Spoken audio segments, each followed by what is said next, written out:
Conversation, the Nigel Farage Show. Mr. Nigel Farage.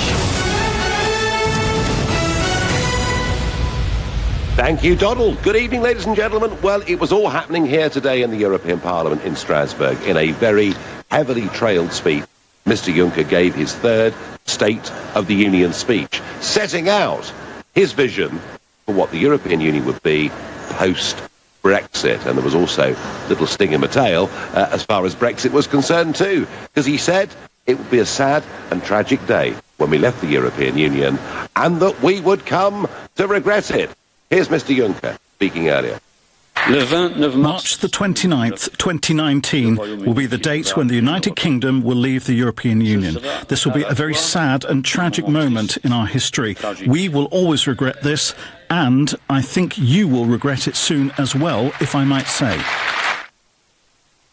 Well, he did cast me a glance, I have to say, at that particular moment, but he also went on to outline a really remarkable series of proposals. In fact, this was the boldest speech that has been seen in the European Parliament since the days of Jacques Delors over 25 years ago. You see, what he wants to do is to set up an EU version of the CIA and the FBI. He wants European Union foreign policy to be a situation where no country any longer can have a veto.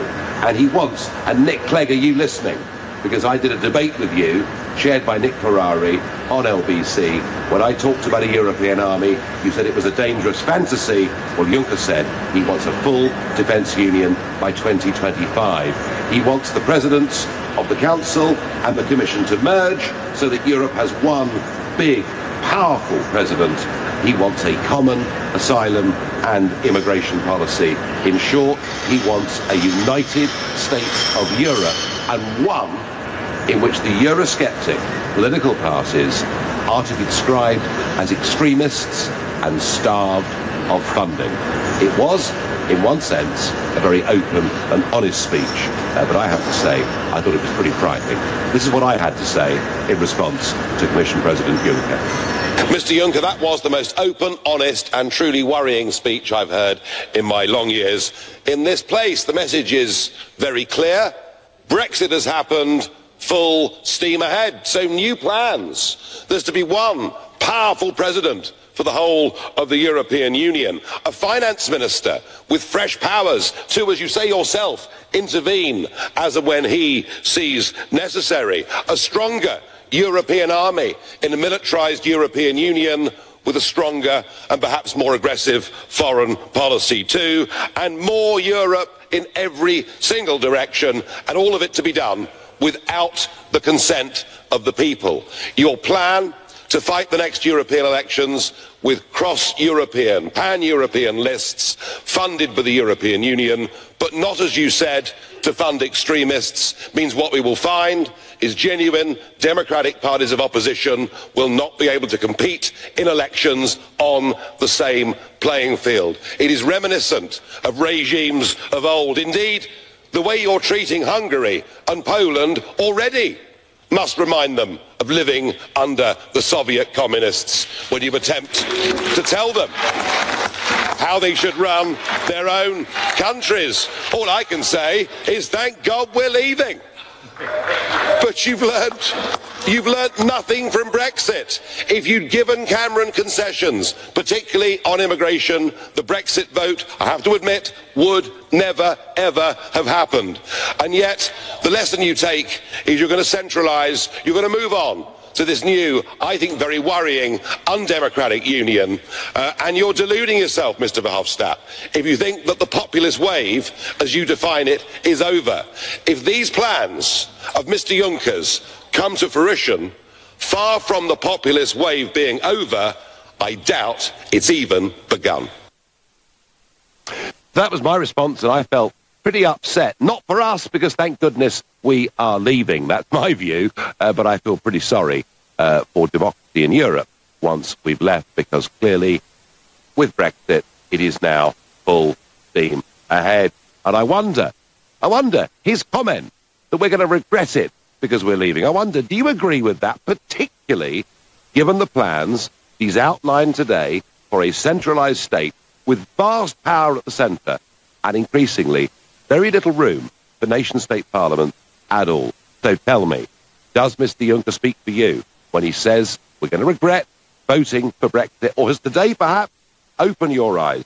If you want to turn the clock back, rerun the referendum, fine, call me on 0345 6060973, or perhaps like me, you think, given we now see the true intentions of this project, the sooner we're out, the better, in which case text to 84850, and any opinion you choose, provided it's clean, using the hashtag Farage and LBC, you can tweet at LBC, and of course, you can watch live on Facebook. I'm here in the European Parliament.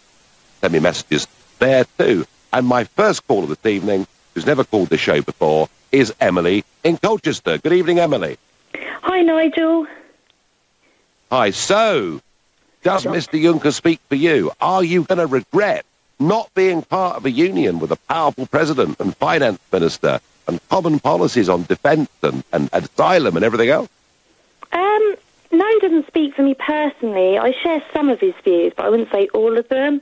I don't think I'm as dramatic as him. However, you know, I do feel extremely disheartened by the result. It's caused me a lot of nervousness. I'm worried about, you know, I do respect the vote. I understand, but I'm just sad. I'm sorry, Nigel. No, that's all right, Emily. I mean, but let me ask you this, Emily. Whatever you thought you were voting to remain in, and remember that the Remain campaign said the uncertainty was voting to leave. Staying meant certainty. Actually, I always said staying didn't mean certainty because we didn't know what the European project was going to become. When you learn today of what the European project, Emily, is going to be, would you still vote to remain in it? I voted Remain personally. I like freedom of movement. I like the fact, you know, it has removed a lot of, you know, it has made trade easier. I don't know what the future of the EU is, but I don't know what Brexit is. They're both equally uncertain, aren't they, really? Well, you know what? In truth, everything is uncertain. No one knows where we're going to be in a week or a month or a year's time. Of course that's true. But I do think that what Mr Juncker has done today, openly and honestly, is to explain the type of European Union this is going to be. And this is, Emily, a United States of Europe. That is what he... Nigel. And I mean, would you want to be a part of that? It's like how you moan about how, like, the left or centre media attacks you. I feel like you bang on so much about Juncker. It's like, sorry. Do you know something, Emily? Do you know something, Emily? Do you know something? I always say nice things about Juncker personally. I shook his hand this morning at 9 o'clock before he spoke. We exchanged pleasantries. We asked each other how the summer was. In many ways, on a personal level, I quite like Mr Juncker. It's just that he is a fanatic, Emily. He wants to build a United States of Europe, regardless of whether the people of Europe wants it. And well, honestly, I would contend, Emily, that actually to do this without seeking people's consent is a mistake. So, Emily, you voted Remain, but would you vote Remain if it really was, in tooth and claw, a United States of Europe? Probably, yeah. I'm sorry. All right, fair enough. No, don't apologise. No, I mean, you obviously like some aspects of the European Union, and Emily, that's fine. But, you know, we're all living in democracies, and at least we had a referendum. The rest of Europe is going to get all this imposed upon it without having a say. Emily in Colchester, I thank you very much indeed for your call. And Matthew is calling me from Middlesbrough. Matthew, good evening.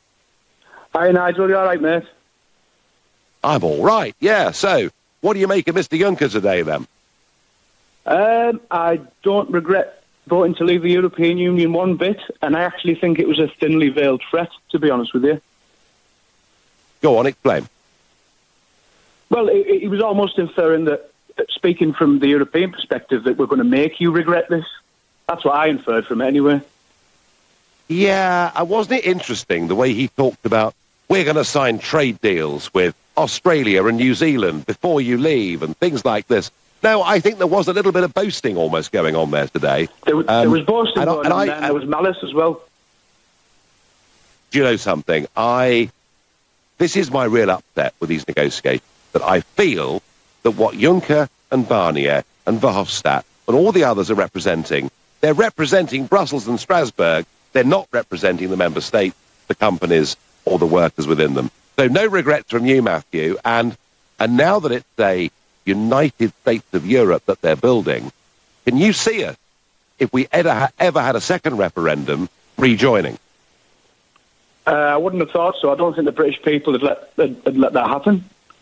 We rejected it once, and we'd reject it again. I think you're right. Matthew Middlesbrough, another first-time caller, I thank you for your opinion. Nigel, it seems Mr. Juncker wants to paper over the cracks, says David. Well, David is very interesting. He barely mentioned any of the problems that the union's got, namely that the Hungarians and the Poles are now at war with the European Court and the European Commission. He barely touched the issue of Islamic terrorism. He was trying to pretend everything is fine and rosy in the garden. As time goes by, the more I become convinced that we have to go. There's Stella in Essex. So all opinions welcome on this show. Right now you're listening to the Nigel Farage Show, exclusively on LBC. It's 8:15 here in Strasbourg and 7:15 in the UK. Nick Ferrari at breakfast on LBC. A massive fatberg of food waste and sanitary products weighing 130 tonnes is more than double the length of Wembley's pitch. Alex Sanders is Waste Network Manager for Thames Water. What makes up a fatberg? Well, it's fats, oils, greases mixed in with all those sanitary products from tampons and mainly wet wipes. And then this is the nasty bit. We've got to send the chaps down. It's a cramped sewer, so they can't stand up. It's not that big. And they're having to manually lug it out. Nick Ferrari at breakfast. With Hampton by Hilton. Book direct for the lowest price. Every weekday morning from 7, only on LBC. London. There's 8.5 million of us, all in a hurry to get somewhere. To work, school pickup, or a first date. Hey, who knows, this time it could be the one. So why can't we be more considerate of each other and help everyone get there on time? By keeping your cool with other road users, helping others off the train when they feel ill, and folding your buggy to let wheelchairs on the bus. Because we think you'll agree, London's better when we travel kind. To the Mayor of London and TfL, every journey matters. The countdown has begun. This Friday is a Euro Millions jackpot event, and there's a stratospheric £115 million up for grabs. Get your ticket. Winning this Friday would be out of this world. Euro Millions from the National Lottery. Estimated jackpot rules and procedures apply. Players must be 16 or over. There's no need to scream and shout. If there's a U-bend that needs straightening out, there's a local hero for that. If your lights are leaving you in the dark, there's no need for a rude remark. There's a local hero for that. Whether it's plumbing, heating, drains or electrics, we've got a local tradesman who can help. There's no call-out charge and all work comes with a 12-month British Gas guarantee. Book online now. There's a local hero for that. Localheroes.com. It's time to celebrate. The BT Mobile free data giveaway is here, with up to 6 gig of free extra data on a range of SIMs and smartphones. So there's a plan out there for everyone. Our free data giveaway. It's only on until the 21st of September, so search BT Mobile today. Be there. BT. Restrictions apply. See details. Excludes businesses. New BT Mobile customers only. Subject to credit status. Terms apply. Come to Galliard Homes for brand new London apartments from £225,000 with estimated yields of up to 5.8%. Westgate House is superbly located just a 6-minute walk to the tube that has you in the West End in 21 minutes, which is roughly the same time it'll take you to drive to Heathrow. There are exclusive on-site facilities such as a private health club, screening room and 24-hour concierge. To buy in London from £225,000, come to Westgate House, Westgate, London, W5 1YY from 5 p.m. on Friday the 15th until 5 p.m. on Sunday the 17th of September. Call 0203 770 6300 or visit galliardhomes.com. That's galliardhomes.com. Air Canada's having its 80th birthday, and what better way to celebrate than with a birthday sale? Right now, take advantage of savings to amazing destinations throughout North America. There's no better time to plan your next adventure. But hurry, book by September 26 for travel on select dates. Visit aircanada.com or call your travel agent. This is LBC, live from Strasbourg, the Nigel Farage Show. Call 0345 6060 973. Text 84850. Tweet at LBC using the hashtag Farage on LBC. The Commission President's speech today was very heavily trailed and advertised. What we didn't know was the stuff he added right at the end when he talked about getting rid of the two-president system, having one very powerful figure, moving on to a much fuller, deeper union that would be a United States of Europe. And I have to say, there was quite a buzz here this morning. I don't think I've ever seen quite so many camera crews, radio teams, snappers, photographers, all around the outside of this building. And in the chamber, those people who I've known for many, many years, the really committed Federalists, they could scarcely believe what they were hearing. They were amazed when he talked about, fully completing a military union by 2025, adding that to a foreign policy where no country could veto military action or indeed going to war. And it was a very comprehensive speech because he even talked about the content of fish fingers in Slovakia. So there was no aspect of life post-Brexit that he doesn't intend to control. And I saw people like Guy Verhofstadt, normally very critical of the Commission, normally urging them to push on to full political union, giving a big thumbs up to Juncker after he sat down, after he finished. Similarly, Elmar Brok, very senior, a German MEP, one of the most committed Euro-federalists here for decades, talking to me afterwards, saying how absolutely wonderful the whole thing was. So they loved it here. But what I find interesting, I'm really interested to know what people who voted Remain, being assured that voting to stay, nothing would change. I wonder what they think. And I get by text, Remainers, did you know what you were voting for? EU President, EU Army, EU enlargement, joining the Euro, and a United States of Europe, lol. No, I don't think they did. But the one really good piece of news is this Juncker plan is so extreme that no British politician ever again can willfully lie to us, say, oh, don't worry your little head. It's just about trade. It'll all be fine. It doesn't really affect us. The kind of thing, that the Cleggs and others have tried to do, frankly, over the years.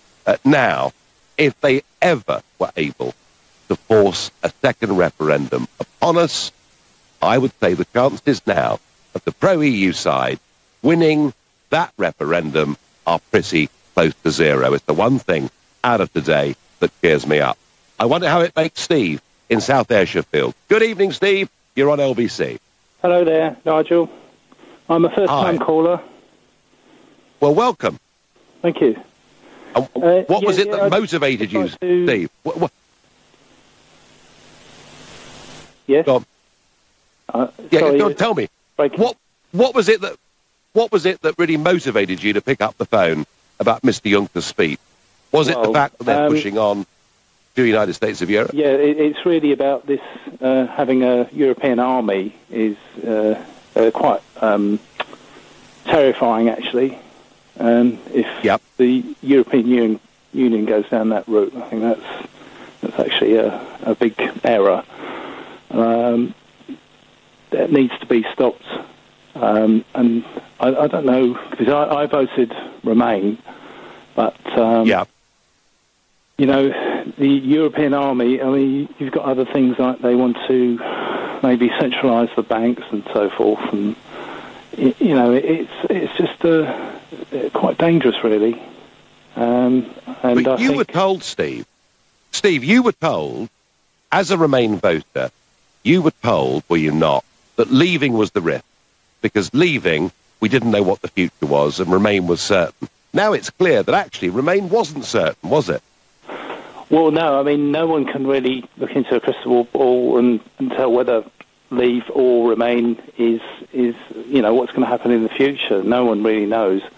I think a lot of people voted Remain because they, for the status quo.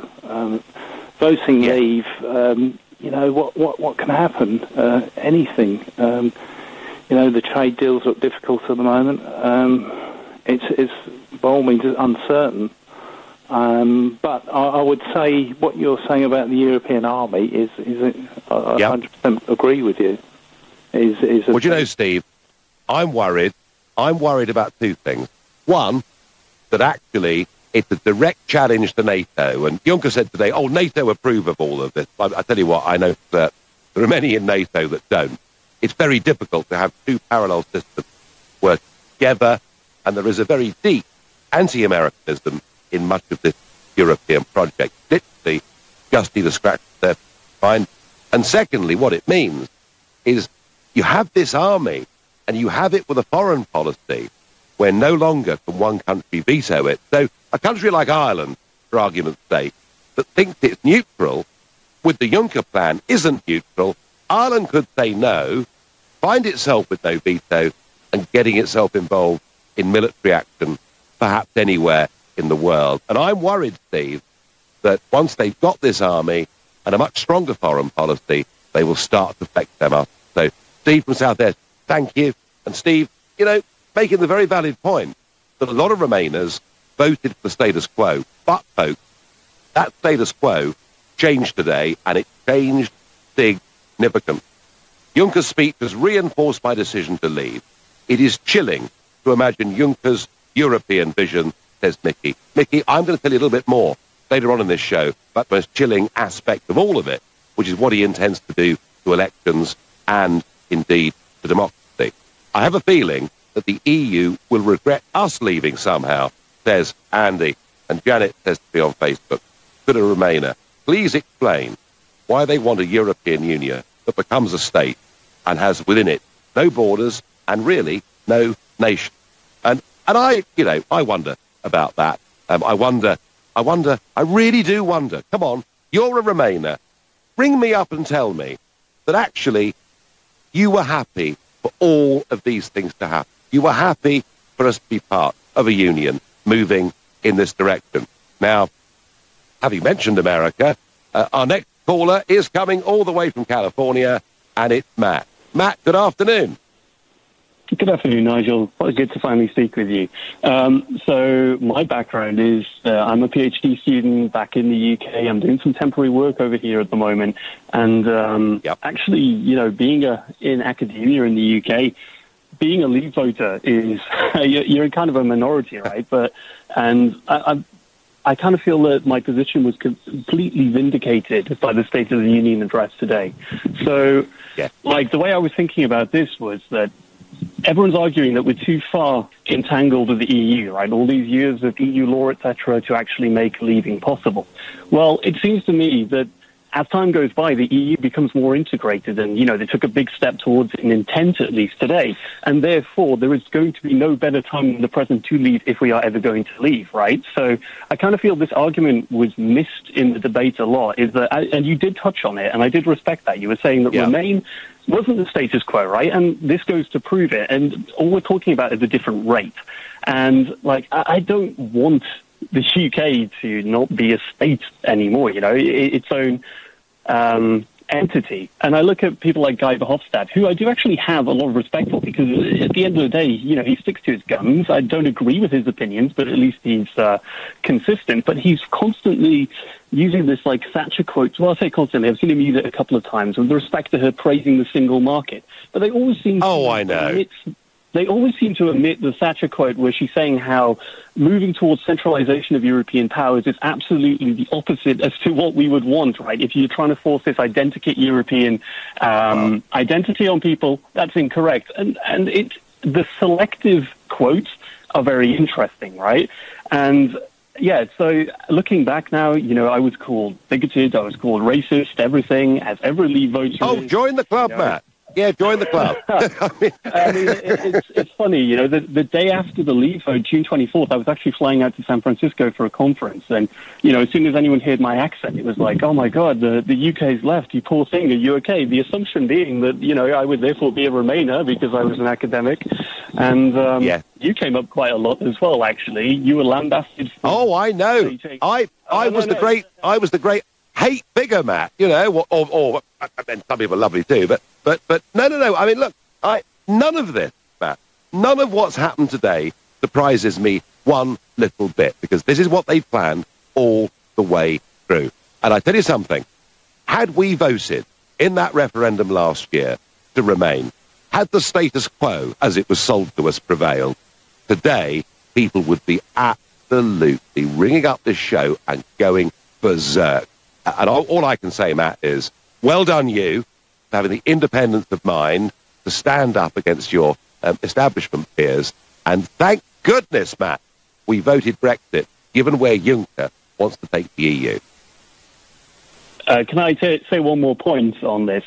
That there is something that I feel is inherently broken in the argument for Remain and saying that you are racist for wanting to leave, in that, I don't know, because I actually look at the policies and I see what you're understanding, and UKIP is pretty much as close to libertarian as I can see in some major party, right? And I don't see how it's unfair to say that any immigrant should be subject to the same standards, right? Whether it be qualifications, whether it be criminality, etc. This is what happens in the US. It happens in Canada, right? I went through the immigration process in the US to come here, and it's like, I don't think it's racist that they held me to a standard, right? And it's like, you don't need free movement to have the movement of labor and talent. And so I don't see why it's the case that we should have a two-tier system. I was co-supervising a student from China, actually, and she was asking me why Theresa May had to stop this kind of working period after her qualifications. And I was like, she just didn't understand. She's like, we don't want to stay here. We just want to get some experience. And she was visibly upset. I know. And Matt, what can you do? When they call people like you bigoted and racist, what they're doing is they're playing the man and not the bull, because they can't cope with the arguments. And I thank you very much for your long-distance call from California. Matt, yet another first-time caller to this show. You're listening to the Nigel Farage Show here on LBC. It's 7:30 and it's time for the news with Thomas Watt. The government's been accused of running scared after allowing two Labour-led motions to be approved by MPs. Labour tabled a motion in a bid to scrap regulations which allow universities to raise fees up to £9,250 a year, and a proposal calling for an end to the pay rise cap for NHS staff. Both had the backing of the DUP. Security is being reviewed at the school attended by Prince George. A 40-year-old woman's been arrested on suspicion of attempted burglary after someone got into Thomas's Battersea. And it's been confirmed Paris will host the 2024 Olympics and Los Angeles will stage the 2028 Games. It'll be both cities' third Olympics. LBC weather, showers and blustery conditions for most tonight, dry and clear over Scotland and Northern Ireland, a low of 9 degrees. LBC travel, the M1 remains closed northbound from junction 6 for Watford towards 8 at Hemel Hempstead because of an accident. It's causing delays on the approach from before junction 5 for the A41. In Hounslow, the A4 still closed eastbound from Heston Road towards Sutton Lane because of investigation work after an accident. It's also queuing westbound past the scene. On the A3 in New Malden, one lane is closed southbound at Shannon Corner. That's after a serious accident causing long delays on the approach from Putney Heath. And in Manchester, the M60 has a lane closed anti-clockwise at junction 13 for Worsley. That's because of an accident. On the Underground in London, there are severe delays on the Circle and Hammersmith and City lines after a signalling failure at Edgware Road. LBC Travel, I'm Claire Sharp. This is LBC. Come to Galliard Homes for brand new London apartments from £225,000 with estimated yields of up to 5.8%. Westgate House is superbly located, just a 6-minute walk to the Tube that has you in the West End in 21 minutes, which is roughly the same time it will take you to drive to Heathrow. There are exclusive on-site facilities, such as a private health club, screening room and 24-hour concierge. To buy in London from £225,000, come to Westgate House, Westgate, London W5 1YY, from 5 p.m. on Friday the 15th until 5 p.m. on Sunday the 17th of September. Call 0203 770 6300 or visit galliardhomes.com. That's galliardhomes.com. Summer is coming to an end. Never mind, you can look forward to enjoying more time in your brand new Mobalpa kitchen. Whether you're happiest entertaining friends or cooking up a warming treat for your family, Mobalpa has a contemporary kitchen design for you. Now with free expert fitting for a limited time only. Find your nearest Mobalpa kitchen studio at mobalpa.co.uk. Minimum spend and exclusions apply. The Renault scrappage scheme is now on. You could save thousands on a brand new Renault. So say au revoir to your old car. Model exclusions apply. Eligibility criteria apply. Visit renault.co.uk/scrappage. Sit back and dream of your perfect cruise. Does it have fine dining and a band? Exploring on land? Around on deck? Or around on deck? Dream no more. Get drinks, dining and tips on us on summer 2018 sailings, plus £100 off per booking in your local Thompson store. Thompson Cruises. Discover your smile. T's and C's apply. £100 offer must be selected when booking. New bookings for winter 17 and summer 18 sailings only. Mini-Golf on Discovery ships. Are all protected. There's no need to scream and shout. If there's a U-bend that needs straightening out, There's a local hero for that. If your lights are leaving you in the dark, there's no need for a rude remark. There's a local hero for that. Whether it's plumbing, heating, drains or electrics, we've got a local tradesman who can help. There's no call-out charge and all work comes with a 12-month British Gas guarantee. Book online now. There's a local hero for that. Localheroes.com. This is LBC, live from Strasbourg, the Nigel Farage Show. Call 0345 6060 973. Text 84850. Tweet at LBC using the hashtag Farage on LBC. You were told in the referendum, you were told if you vote to remain, you're voting for the status quo. Nothing will change. It's all going to be absolutely fine because we're doing well. And today, Commission President Jean-Claude Juncker blew that out of the water by making it absolutely clear the European Union is pushing on to have one powerful president, a finance minister with the right to intervene, all countries to join the euro, a foreign policy where no one has a veto, a full European army, and on and on and on. And I think if we ever held a second referendum, if forced upon us, there'd be no chance of us voting to rejoin this organisation, given what Juncker has said today. But another story that emerged today was about Theresa May's snap general election that took place in June. Taxpayers, it cost £140 million. That's right, 98 million spent on returning office fees, 42 million on delivering election literature. 140 million quid was spent, and what did it achieve? Absolutely nothing. So if you're angry, I think you've perhaps got every right to be.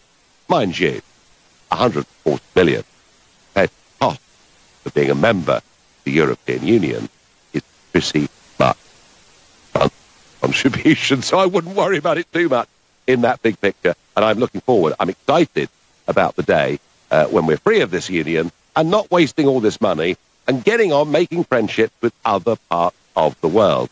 I just would like to have friendship with this part of the world too. But I worry that Mr. Juncker and Barnier Verhofstadt are doing their best to scupper any sensible deal. So, Connor in Exeter, does Jean-Claude Juncker speak for you when he says that we're going to regret having voted to leave? Absolutely not. He most certainly doesn't.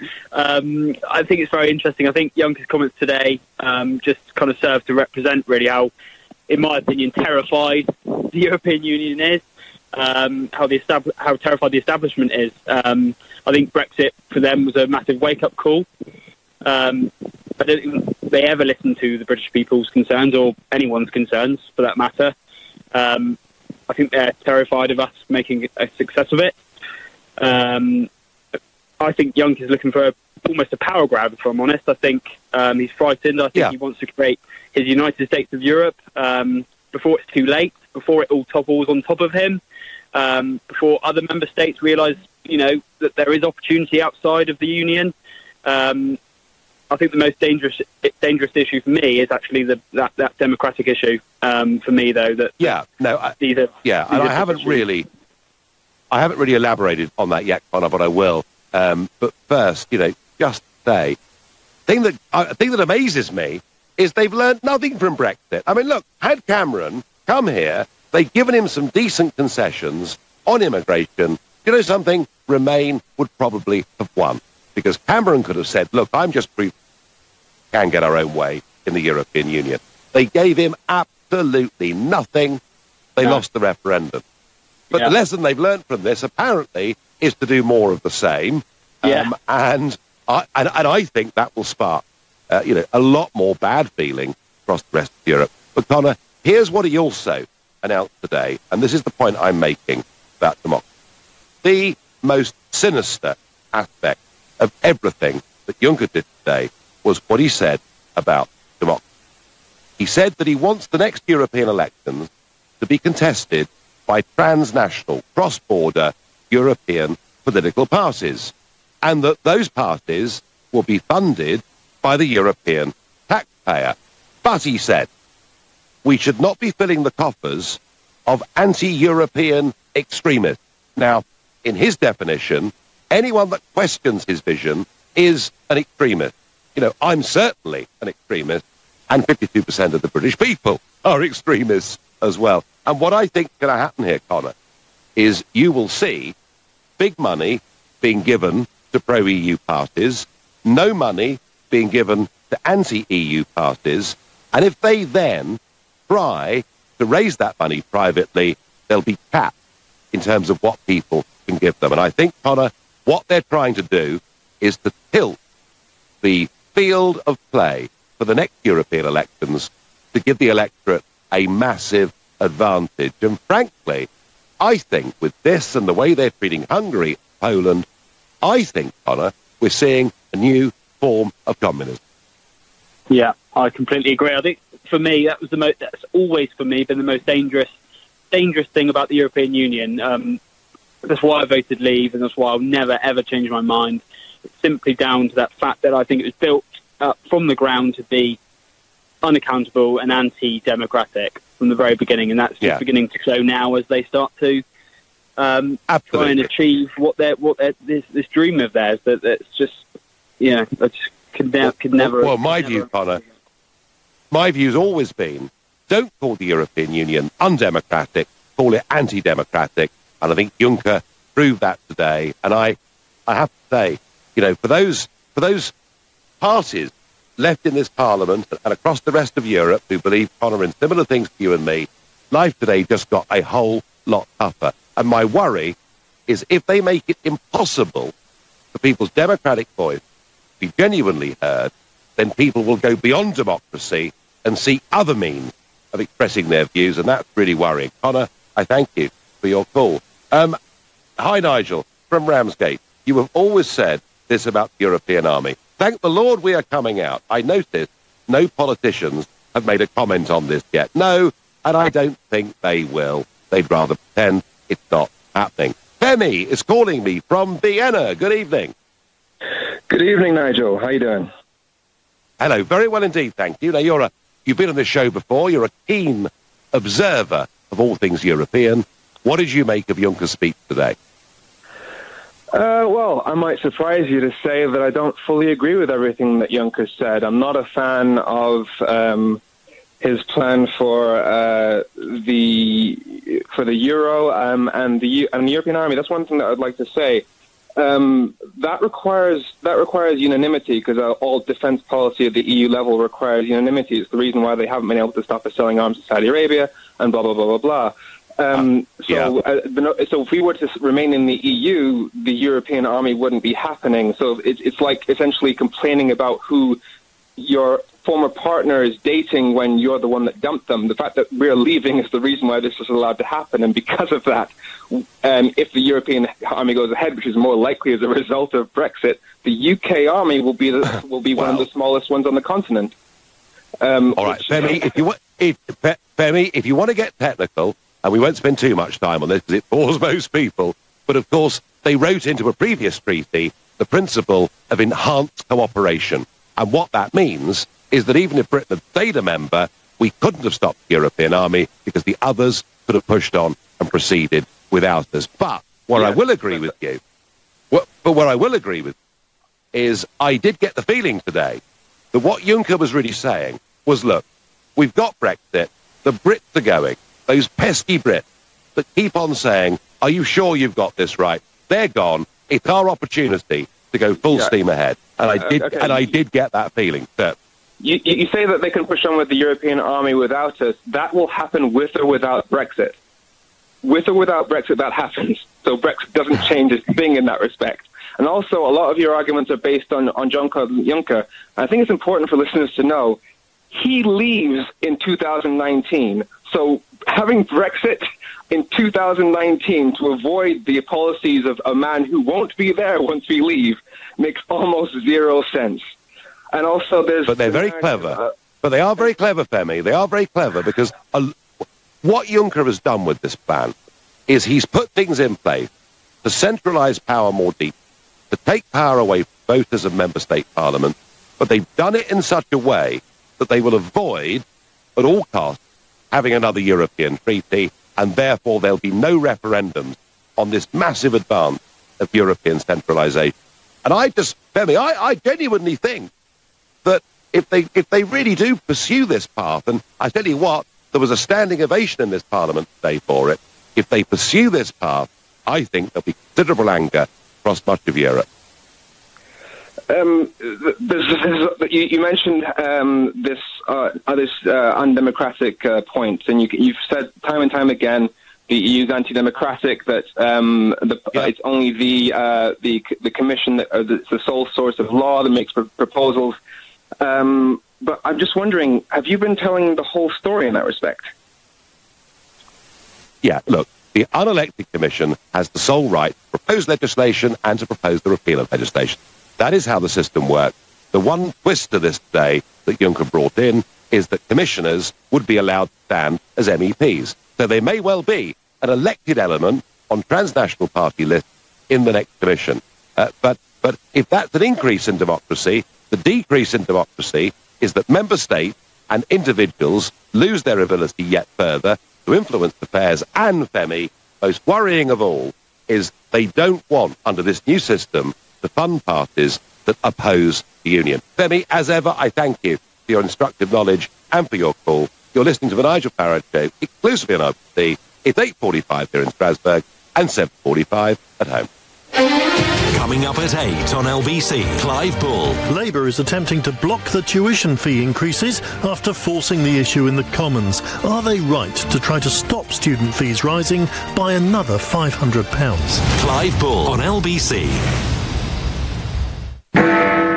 Come to Galliard Homes for brand new London apartments from £225,000 with estimated yields of up to 5.8%. Westgate House is superbly located just a 6-minute walk to the tube that has you in the West End in 21 minutes, which is roughly the same time it'll take you to drive to Heathrow. There are exclusive on-site facilities such as a private health club, screening room and 24-hour concierge. To buy in London from £225,000, come to Westgate House, Westgate, London, W5 1YY from 5 p.m. on Friday the 15th until 5 p.m. on Sunday the 17th of September. Call 0203 770 6300 or visit galliardhomes.com. That's galliardhomes.com. Moving house, nightmare. I need a plasterer, plumber, electrician, builder, painter, locksmith, gardener, and somebody to move my valuables, the drinks trolley.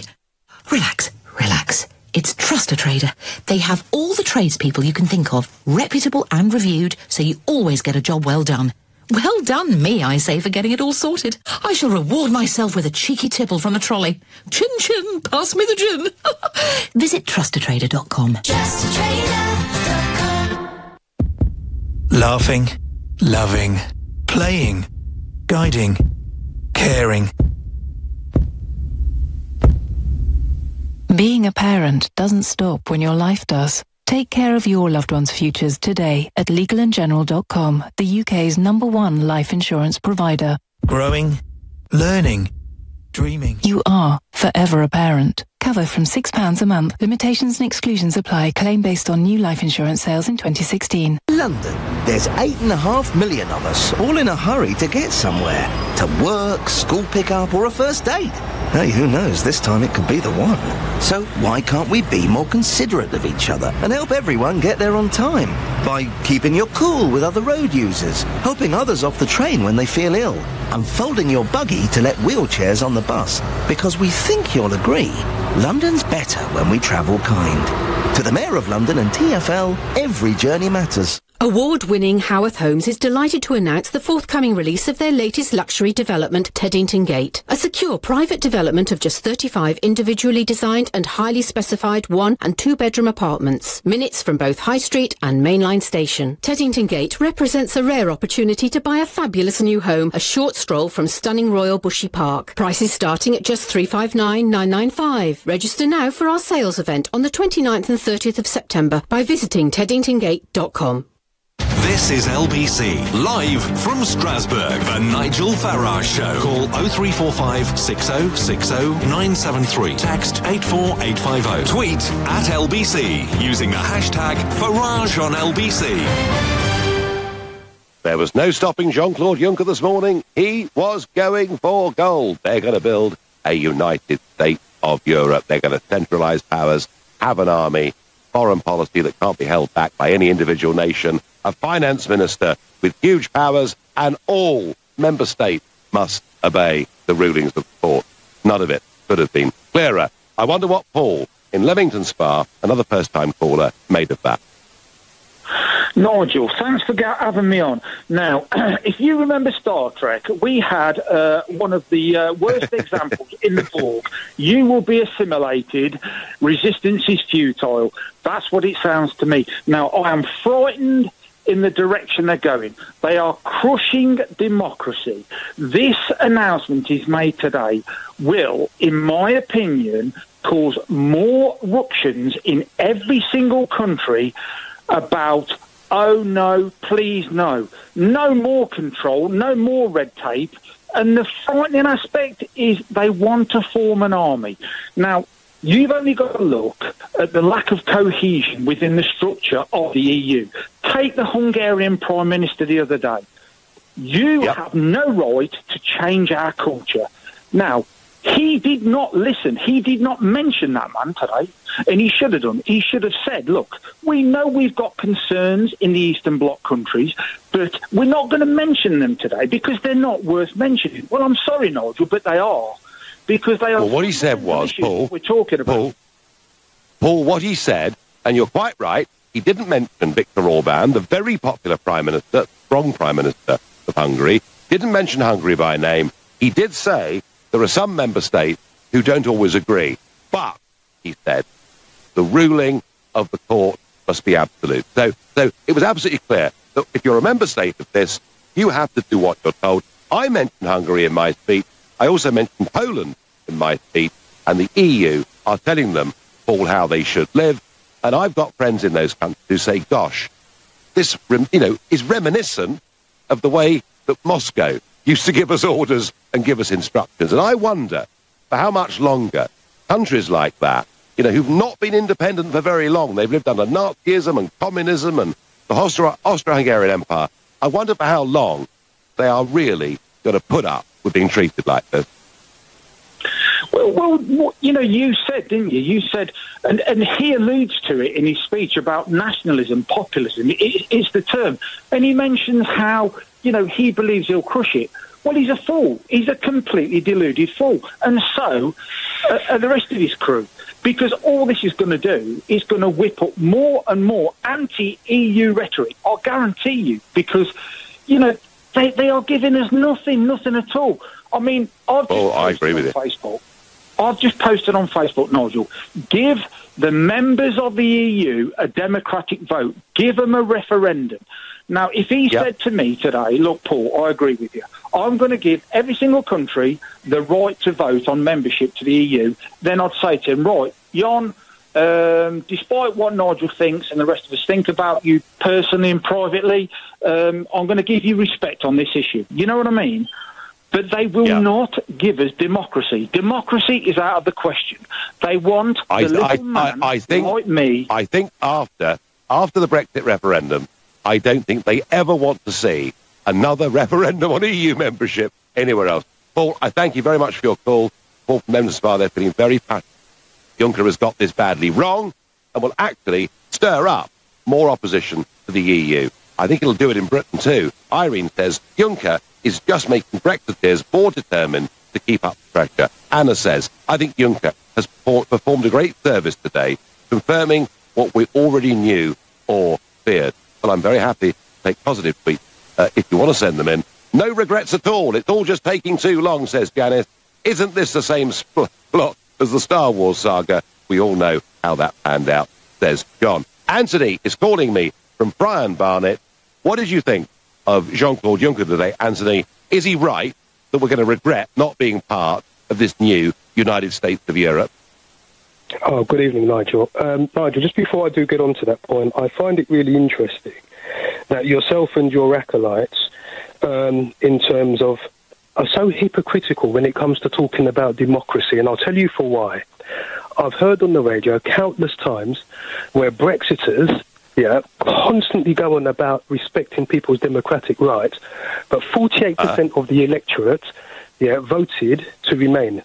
But yet, not one of the Brexiters would want someone or an MP or in the cabinet that was a Remain minister, but yet 48% of the British electorate voted, and they want all of the government, all of the cabinet, who are Brexiters. So where is the democracy in that? So that's my first point. Totally hypocritical. Well, hang on, Anthony, hang on. How is it hypocritical? How is it hypocritical, Anthony, to say, for Brexiteers to say, that they want a government carry out this very important change and reform for our country to be made up of people who actually believe in it? How's that hypocritical? What about the 48% of the electorate that did vote? It was a 52 to 48%, Nigel. A win's a win, granted, but 48%, what are we to do? Discard their votes? Do they not mean anything? No, of course not. Of course not. Of course not. And Anthony, hang on. Now, let's just finish this one off, shall we? Those 48% are in a great position. They're represented by the Liberal Democrats. They're now represented by the Labour Party. They're represented by the Greens. They're represented by the SNP. You know, they're not doing too badly, are they? Well, where does democracy start and where does it end then, Nigel? If they can't be represented in government. If the fact is, Anthony, the fact is, Anthony, they are. Look, they are. Half the cabinet are committed Remainers and probably still are in reality. So look, next point. 48%. Well, what's the big deal? That's democracy, isn't it? But anyway, we'll agree to differ on that point. Your next point, in direct answer to your question, is actually I think Jean-Claude Juncker was absolutely right. I don't see any problem with the United States of Europe. I don't see any problem with the United States of the world. Now, yes, that may be utopia. That may be utopia. Lovely. You're divisive, Nigel. You're divisive. Lovely. Yeah. Are you not? So, one world government, Anthony. One world currency. But can I ask you, Nigel, if we're Brexiting and you think this would further antagonise people, I don't even see why you're even debating about it. Don't worry about it. Let Europe deal with their affairs. We're coming out, and it shouldn't be your concern. Leave it. You want it out. You put the vote, so leave it. I don't even see why this is even a topic for you on your show this evening. Because Anthony, I care about Europe. I love Europe, not this European Union that is actually tearing Europe apart, with the East and West being split on the migrant issue, the North and South being split over the euro and economics. And I do worry, what the future of Europe is with this Juncker plan. And Anthony, I would just say this to you, that you talk about the 48%, I understand that, but remember, that number of 48% has now significantly shrunk, because a lot of people out there either respect the vote and say get on with it, or recognise that all the threats they were told simply haven't come to pass and have changed their minds. And I promise you, Anthony, that 48%, or whatever it is now, 30% probably more likely, they would have shrunk today because of what Juncker has said. Do you not see that what Juncker has said today will make many Remain voters think, gosh, I would never have voted for this? Well, I don't know. It's actually even strengthened my Remain vote, actually. I was a reluctant Remain voter, but I will say, actually, that strengthened my vote. And everything that I hear on the radio, especially on your show, strengthens my vote even further. But I will say this, Nigel. Well, that's fine. I am one for saying that you're absolutely right. The British electorate have had the vote, and let's leave. Yeah, but I would say this again in terms of democracy. I don't see any problem, and I don't understand why Brexiters have a problem with when the deal, comes to the table. Isn't democracy about saying to people, Anthony, this is what the deal Anthony, we'll come to that point. We'll come to that point, Anthony, the other night. Anthony there, from Prime Barnet, a committed believer in the United States of Europe, a fan of Jean-Claude Juncker, and that's fine. But my guess is there aren't many Anthonys in the United Kingdom, fewer perhaps this evening than there were than yesterday. You've been listening to Nigel Farage Show, live from Strasbourg. I'm back tomorrow from 7. At 10, you've got Ian Collins, but up next, it's Clive Bull. Nigel, thank you very much. Now, it's been a strange day in Parliament with Theresa May embarrassed on two key issues. First of all, Labour is trying to block the tuition fee increases after forcing the issue in the Commons. So we'll talk about whether they're right to try and stop student fees rising by another £500. And the government suffered another major embarrassment earlier after the DUP backed a Labour motion in favour of raising NHS pay and scrapping the cap. So does this suggest Labour is more in touch with the public than Theresa May? 0345 6060 973 is the number here at LBC. On FM, online, on your mobile and on digital radio. Leading Britain's conversation. This is LBC. From Global's newsroom at 8 o'clock, the government's been accused of running scared after allowing two Labour motions to pass in the Commons. Labour tabled a motion to try to stop universities increasing fees and a call for an end to the pay rise cap in the NHS. Both proposals had support of the DUP, who were in a confidence and supply arrangement to give the Conservatives a majority. Neither vote